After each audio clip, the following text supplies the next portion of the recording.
Hi everyone, welcome to my channel. ఈరోజు recipe వచ్చేసి sweet potato parotta. ఇది టేస్ట్ బాగుంటుంది, పిల్లలకి బాగా నచ్చుతుంది. ఒకసారి ట్రై చేయండి. నేను ఒక స్వీట్ పొటాటో తీసుకున్నాను. 200 గ్రామ్స్ స్వీట్ పొటాటో, ఒక ఆనియన్, ఒక పచ్చిమిరపకాయ చిన్న ముక్కలుగా కట్ చేసుకున్నాను, కరివేపాకు కొంచెం, కొత్తిమీర కొంచెం, ఉప్పు, కారం, ఒక టేబుల్ స్పూన్ జీలకర్ర పొడి, ఒక టేబుల్ స్పూన్ ధనియాల పొడి.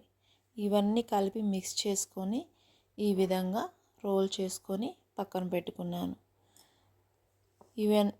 గోధుమ పిండి కూడా కలిపి పక్కన పెట్టేసుకున్నాను. చూడండి, ఈ విధంగా గోధుమ పిండిని కూడా పక్కన కలిపి పెట్టేసుకొని ప్రాసెస్ చేసుకుంటే చాలా ఈజీగా చేసేసుకోవచ్చు.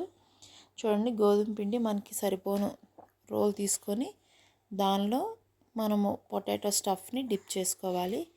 ఈ విధంగా ఆ స్టఫ్ బయటికి రాకుండా మనము క్లోజ్ చేసుకొని పిండి తీసుకొని చపాతీలాగా చేసుకోవాలి. చాలా సాఫ్ట్గా నొక్కాలి, గట్టిగా ప్రెస్ చేయకూడదు. ఆ పిండి బయటికి రాకుండా నెమ్మదిగా నొక్కుంటూ కొంచెం పిండి వేసుకొని చేసుకోవాలి. ఈ విధంగా చేసేస్తే పరోటా రెడీ అయిపోతుంది. చూడండి, ఇక్కడ ప్యాన్ పెట్టేసుకొని ప్యాన్ వేడెక్కిన తర్వాత నేను బటర్ వేసుకొని పరోటా చేసుకుంటున్నాను. బటర్ లేని వాళ్ళు ఆయిల్ వేసుకొని కూడా పరోటా చేసుకోవచ్చు. చూడండి, ఈ విధంగా పరోటాని రెండు వైపులా కాల్చుకోవాలి. టేస్ట్ అయితే చాలా బాగుంటుంది, పిల్లలకి కూడా బాగా నచ్చుతుంది. ఎప్పుడు పొటాటోతోనే కాకుండా ఇలా స్వీట్ పొటాటోతో కూడా ఒకసారి ట్రై చేయండి. చూడండి, ఇది కాలిన తర్వాత ప్లేట్లో పెట్టుకొని మిగతా పరోటాలను కూడా కాల్చేసి పక్కన పెట్టుకున్నాను.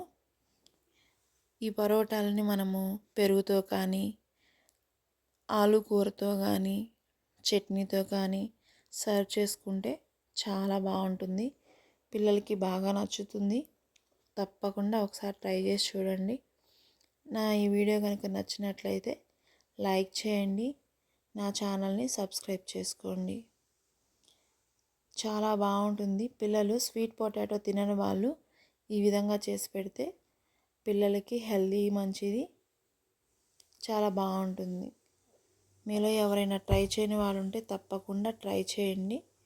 ఎలా వచ్చిందో కూడా కామెంట్ చేయండి. Thank you. బాయ్.